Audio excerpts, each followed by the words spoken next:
안녕하세요. 사연을 시작하기에 앞서 구독과 좋아요 부탁드려요. 감사합니다. 사연 시작해 볼게요. 지금 생각해보면 참 많은 일들이 있었어요. 제가 28이었을 때 남편을 만났거든요. 남편은 저보다 4살 많았고 헬스 트레이너였어요. 제가 그 헬스장에 다니면서 알게 됐죠.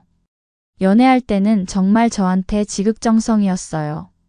매일 운동 끝나고 집까지 데려다 주고 제가 좋아하는 음식도 다 기억해서 사다 주고 그때는 정말 이 사람과 결혼하면 행복할 거라고 생각했어요. 그런데 결혼하고 나니까 완전히 다른 사람이 되더라고요. 연애할 때는 한 번도 보지 못했던 이기적인 모습들이 아무렇지도 않게 나오기 시작했어요. 남편은 어릴 때 부모님이 이혼하셔서 시아버지와 단둘이 살았다고 했어요. 그런데 성인이 되고 나서는 시아버님과도 따로 살았대요. 둘이 성격이 안 맞는다고 하더라고요. 시아버님은 정말 좋으신 분이셨어요. 저한테는 정말 잘해주셨거든요. 오히려 남편이 참 까탈스러웠죠. 우리는 연애 6개월 만에 결혼했는데 그때는 사랑이면 다 될 줄 알았어요. 결혼하고 맞벌이를 시작했는데 4개월쯤 지나니까 남편이 갑자기 일을 그만두더라고요. 왜 그만뒀냐고 물으니까 다른 트레이너들보다 월급도 적고 힘들어서 그만뒀다는 거예요. 당연히 그 트레이너들은 일한 지 오래됐고 남편은 고작 8개월 됐으니 당연한 건데 말이에요.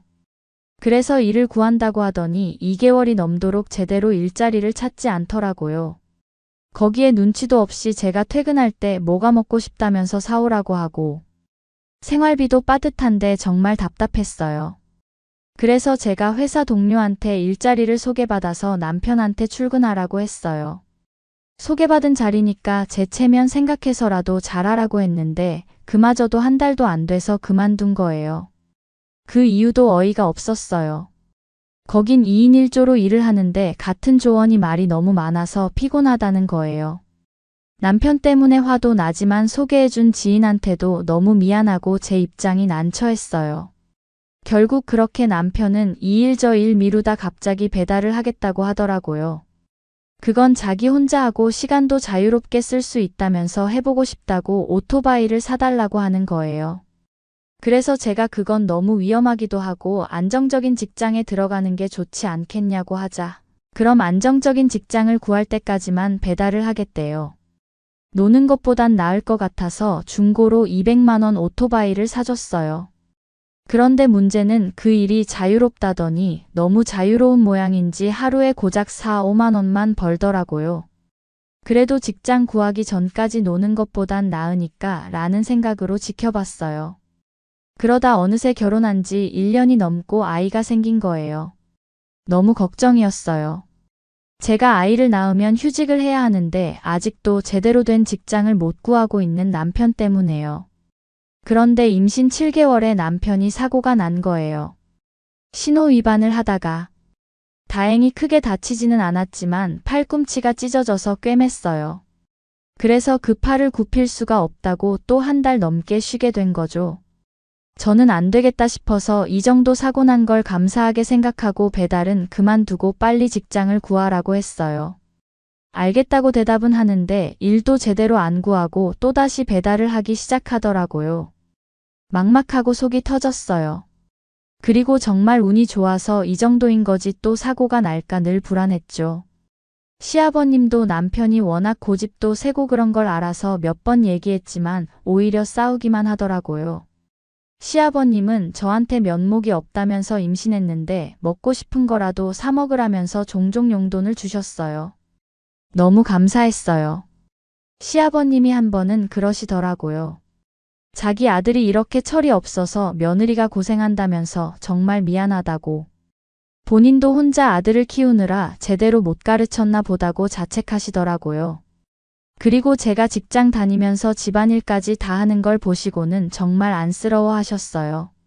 명절이나 제 생일 때는 꼭 따로 용돈을 주시면서 우리 며느리 수고 많다고 하시고 가끔 맛있는 거 있음 사서 갖다 주시곤 했어요. 남편은 당연하다는 듯이 받기만 했지만 시아버님은 항상 미안해 하시더라고요. 아들이 제 역할을 못해서 며느리가 고생한다면서. 그런 시아버님을 보면서 저도 마음이 좀 누그러지곤 했어요. 남편 때문에 화가 나도 시아버님만큼은 정말 좋은 분이시구나 싶었거든요. 가끔 시아버님이 남편한테 너 정신 차려라. 며느리도 남의 집 귀한 자식인데 혼자 얼마나 고생하는지 모르냐고 혼내시는 것도 들었어요. 하지만 남편은 오히려 짜증을 내더라고요. 그러다 저는 출산을 했어요. 너무 예쁜 딸이었어요. 물론 남편도 기뻐했어요. 시아버님도 너무 좋아하셨어요. 그렇게 웃을 수 있는 분이신 걸 처음 알았어요. 너무 행복해 보이시더라고요. 남편은 결국 직장을 못 구해서 계속 배달을 했어요. 저는 육아휴직을 썼고 수입이 줄었죠. 결국 남편은 그래도 책임감은 느꼈는지 하루에 10만 원씩은 채워 오더라고요. 그래도 저는 너무 불안했어요. 한 번 사고 난 뒤론 이제 오토바이는 안 탔으면 좋겠는데 제 말은 영 듣질 않으니 차라리 돈 적게 벌어도 좋으니 다른 아르바이트를 하라고 해도 고집을 피우더라고요. 그러던 어느 날 또 남편은 사고가 난 거예요. 그런데 이번 사고는 가볍지 않았어요. 그날 아침부터 비가 많이 내렸어요. 저는 남편한테 오늘은 비가 이렇게 많이 오는데 나가지 말라고 위험하다고 말렸어요. 하지만 남편은 비 오는 날이 더 돈 벌기 쉽다면서 결국 나간 거예요. 오후에 전화가 왔어요. 병원에서 남편이 비에 젖은 도로에서 미끄러져서 넘어지면서 마주 오던 승용차와 충돌했다고 하더라고요. 헬멧을 썼음에도 불구하고 2차로 머리를 아스팔트에 심하게 부딪혀서 뇌출혈이 생겼어요. 119가 와서 응급실로 실려갔고 의사 선생님은 뇌출혈이 있다고 하더라고요. 수술을 해봐야겠다고 했어요. 그 순간 제가 아침에 한 말이 생각나면서 너무 후회가 됐어요. 제가 더 강하게 말렸어야 했는데 수술은 6시간이나 걸렸어요. 저와 시아버님은 수술실 앞에서 기다렸어요. 시아버님도 계속 자책하시더라고요. 자기가 더 강하게 말렸어야 했다면서. 저도 마찬가지였어요. 제가 더 단호하게 했어야 했는데 수술은 성공적이었다고 했어요. 하지만 의식을 되찾을지는 지켜봐야 한다고 했어요. 남편은 중환자실에 누워 있었고 인공호흡기를 하고 있었어요. 아이를 친정어머니가 돌봐주시는 동안 저는 매일 병원에 갔어요. 일주일이 지나도 남편은 깨어나지 않았어요. 의사 선생님은 뇌 손상이 생각보다 심하다고 하시더라고요. 더 기다려봐야겠지만 낙관적이지 않다고 하셨어요. 그렇게 보름이 지났을 때였어요. 남편의 상태가 급격히 악화됐어요. 뇌압이 계속 올라가고 있다고 하더라고요. 의사 선생님은 더 이상 할 수 있는 게 없다고 가족들이 마지막을 준비하라고 하셨어요. 그날 밤 남편은 조용히 숨을 거뒀어요. 남편이 그렇게 떠났어요. 저는 하늘이 무너지는 것 같았어요. 내가 더 말렸어야 했는데, 내가 오토바이를 사주는 게 아니었는데, 자책을 했어요. 이제 우리 딸 겨우 5개월 됐는데, 시아버님도 너무 힘들어 하셨어요. 장례식장에서 시아버님이 얼마나 우시던지, 아들을 먼저 보내는 부모의 마음이 어떨지 저는 상상도 못하겠더라고요. 그렇게 우리는 남편을 떠나보냈어요. 그리고 저는 결국 친정으로 들어가게 됐어요. 아이를 혼자 키우면서 일을 하기는 불가능했거든요. 아이는 친정에서 봐주고 저는 휴직이 끝나자마자 복직을 했어요. 사실 자책과 후회, 그리고 현실 앞에 너무 힘들고 괴로웠어요. 시아버님과도 몇 번 통화는 했지만 서로 너무 힘들었어요. 그런데 남편이 죽고 한 달 뒤부터 시아버님이 매달 100만 원씩 보내주시기 시작했어요. 처음에는 제가 무슨 돈이냐 왜 보내는 거냐고 그러지 말라고 했어요. 그런데 시아버님이 그러시는 거예요. 이렇게라도 해야 내가 산다고. 우리 손녀 위해서 쓰면 된다고. 그 말을 듣고 보내지 말라고 할 수가 없더라고요. 시아버님도 아들을 잃은 슬픔을 이런 식으로라도 달래시는 것 같아서요. 그런데 1년쯤 지났나? 언젠가부터 제가 손녀 보고 싶지 않냐고 만나자고 해도 시아버님은 자꾸 피하시더라고요. 저는 계속 아이 사진을 보내드렸지만 언젠가부터는 연락도 잘 안 하시더라고요. 돈은 꼬박꼬박 보내시면서요. 처음에는 시아버님도 너무 힘들어서 그러시나 보다 했어요. 저도 힘든데 시아버님은 오죽하실까 싶었거든요. 그런데 시간이 지날수록 이상하더라고요. 그렇게 아이가 3살이 됐을 때였어요. 어느 날 퇴근하는데 시아버님이 제 회사 앞에서 저를 기다리고 계시는 거예요. 정말 깜짝 놀랐어요. 1년 넘도록 한 번도 직접 만나지 않았거든요. 시아버님을 보는 순간 눈물이 나더라고요. 그새 너무 마르시고 늙으셨더라고요. 얼굴도 많이 야위셨고 걸음걸이도 예전 같지 않으시더라고요. 시아버님이 씁쓸하게 웃으면서 잘 지냈냐고 물어보시는데 더 눈물이 나더라고요. 저는 근처 카페로 시아버님을 모시고 들어갔어요. 그리고 왜 그동안 연락도 피하셨느냐고 물었더니 자꾸 어색하게 웃으시기만 하고 대답을 안 하시는 거예요. 그러더니 어떻게 지냈냐고 하시는 거예요. 그래서 저랑 아이는 잘 지내고 있다고, 그래도 시간이 지나니까 밥도 먹고 사라진다고 했어요.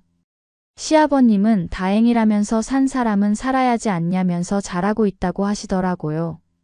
그리고 나서 한참을 머뭇거리시더니 말씀하시는 거예요. 주말에 괜찮으면 아이랑 같이 밥 한 끼 먹을 수 있겠냐고 하시더라고요. 그래서 무슨 말씀이냐고, 당연한 거 아니냐고, 아이가 할아버지 보면 정말 좋아할 거라고, 왜 그동안 연락도 안 하셨냐고 했어요. 그랬더니 시아버님이 말하는데 눈물이 멈추질 않더라고요. 내가 이제 시간이 얼마 없어. 몸이 안 좋아서 그동안 피했는데. 진짜 죽을 날이 다가오니까 그 녀석 얼굴이 아른거려서 눈을 감을 수가 있어야지. 마지막으로 우리 손녀랑 시간 좀 보내고 싶어서 왔어. 그 순간 저는 정말 충격이었어요. 시아버님이 몸이 안 좋으셨던 거예요. 처음에는 돈도 보내주시려고 일도 하고 그랬는데 급격히 안 좋아지셨다고 하더라고요. 알고 보니 위암 말기였어요.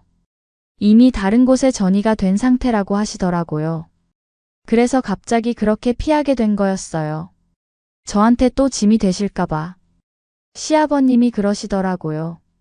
그동안 우리 아들 때문에 내가 고생 많이 한 거 다 알고 있어. 또 자식 놓고 먼저 가버렸으니. 내가 너한테 무슨 면목이 있겠니? 그런데 나까지 짐이 될까봐. 두려웠어. 저는 시아버님한테 그래도 가족인데 너무하시다고 하면서 한참을 울었어요. 혼자 외롭게 그 고통을 견디고 계셨던 거예요.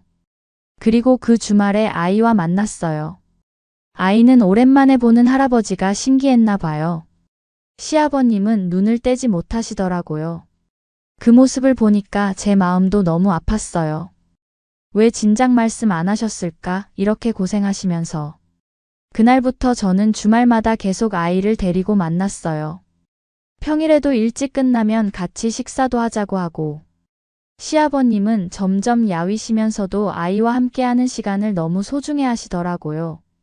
시아버님은 항암 치료를 받고 계셨지만 이미 많이 진행된 상태라 큰 효과는 없다고 하시더라고요. 그래도 조금이라도 더 시간을 벌기 위해서 치료받으신다고 하셨어요. 어느 날 시아버님이 저한테 말씀하시더라고요. 자기가 죽으면 집이랑 보험금 정도는 나올 거라고요. 손녀 위해서 써달라고요. 저는 그런 얘기하지 마시라고, 치료 열심히 받으시라고 했어요. 하지만 시아버님은 현실을 받아들이고 계셨어요. 그리고 시아버님은 점점 약해지셨지만 아이와의 시간만큼은 정말 소중히 여기셨어요. 아이 장난감도 사주시고 같이 공원에도 가고. 비록 짧은 시간이었지만 정말 좋은 추억들을 만들어 주셨어요. 그렇게 2달 정도 지났을 즈음 병원에 입원하셨어요. 저는 매일 아이를 데리고 병문안을 갔어요. 시아버님은 의식이 있을 때면 아이 손을 꼭 잡고 계시더라고요. 그리고 사흘 후 시아버님은 조용히 돌아가셨어요. 장례식장에서 저는 또 한 번 무너졌어요. 이제는 남편을 같이 추억할 시아버님마저도 제 옆에 안 계시다고 생각하니 모든 게 믿어지지 않더라고요. 시아버님은 말씀하신 대로 사시던 집과 보험금을 남겨주셨어요. 그 모든 걸 정리하면서 시아버님이 얼마나 외로우셨을까, 얼마나 힘드셨을까. 그런 생각이 들더라고요. 끝을 알고 혼자 외롭게 지내셨다는 게 마음이 아팠어요. 지금도 가끔 남편과 시아버님 생각이 나요. 남편을 잃고 시아버님까지 잃었지만 그래도 딸이 있어서 버틸 수 있어요. 때로는 원망스럽기도 해요. 왜 이렇게 힘든 일들만 연달아 일어났을까 하는 생각이 들어서요. 이제 딸과 둘이서라도 열심히 살아갈 거예요. 남편과 시아버님이 하늘에서 지켜보시는 만큼 부끄럽지 않게, 그리고 딸에게 자랑스러운 엄마가 될 수 있도록 최선을 다할 거예요. 그것이 남편과 시아버님에 대한 제 마지막 도리라고 생각해요. 하늘에서는 남편도 시아버님과 더는 싸우지 않고 편하게 지냈으면 좋겠네요. 제 긴 이야기를 끝까지 들어주셔서 감사합니다. 구독과 좋아요, 알림 설정까지 잊지 마세요.